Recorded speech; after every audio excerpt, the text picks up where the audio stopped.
Le Point Bourse vous est présenté par Bourse Direct.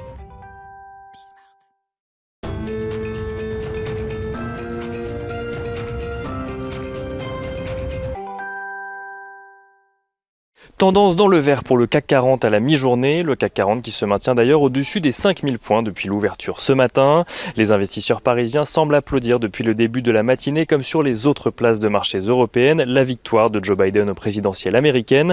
Une victoire qui laisse espérer aux opérateurs une politique plus modérée, notamment au niveau international, mais aussi un assouplissement monétaire massif aux États-Unis, ce qui devrait favoriser la prise de risque à moyen terme. Joe Biden qui a d'ailleurs entamé les préparatifs de la transition sans attendre la fin de recours judiciaires lancés par Donald Trump. Donald Trump qui refuse pour le moment de reconnaître sa défaite et qui a continué à alimenter la théorie d'une fraude électorale sur Twitter tout le week-end.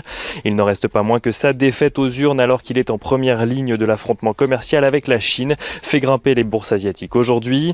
Le CSI 300 en Chine qui regroupe les plus grosses capitalisations des bourses de Shanghai et de Shenzhen gagne près de 2% ce matin. Le Hang Seng de Hong Kong s'apprécie lui de plus de 1%, tandis que le Nikkei gagne lui plus de 2%.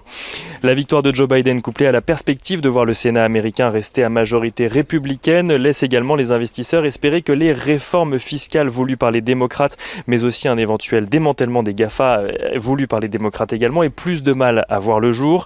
Les investisseurs qui devraient également garder dans un coin de leur tête la progression de l'épidémie qui atteint désormais les 50 millions de cas dans le monde alors que le nombre de décès atteint lui les 1,26 millions.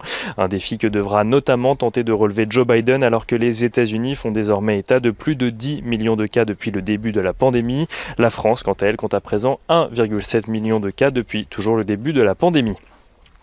A noter que dans l'Hexagone, la Banque de France anticipe une baisse de 12% du PIB au mois de novembre par rapport à un mois normal, une baisse moins forte que le recul de plus de 30% connu lors du premier confinement.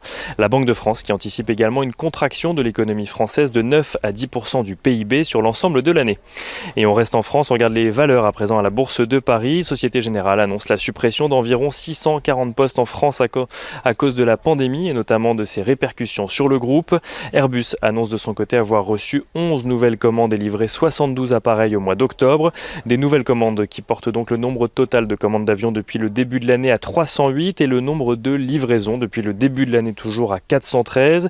Et on reste dans le secteur aéronautique. Air France KLM annonce que finalement le groupe bénéficiera d'un plan de soutien de la part du gouvernement néerlandais. Mis en suspens dans un premier temps à cause du refus des pilotes de geler leur salaire, celui-ci a finalement été validé ce vendredi pour un montant de 3,4 milliards d'euros. Les syndicats ont accepté en contrepartie un gel des salaires pour l'ensemble des salariés. Et on finit avec l'euro-dollar qui s'apprécie du fait des élections aux États-Unis. Il oscille à présent entre les 1,1850 $ pour 1 euro et les 1,19 $ pour 1 euro.